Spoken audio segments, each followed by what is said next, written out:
Источник Пресвятой Богородицы находится в крипте храма греческого православного в отдельном притворе.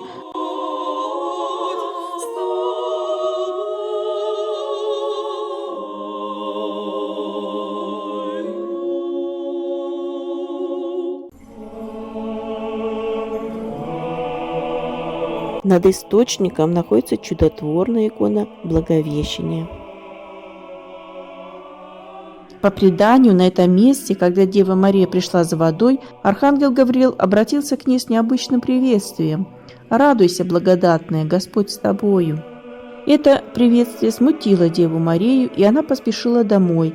И когда она пребывала дома за чтением Священного Писания, вновь приступил к ней архангел Гавриил и успокоил ее, сказал: «Не бойся, я послан от Бога». И возвестил ей, что она зачнет во чреве и родит сына, и наречет ему имя Иисус.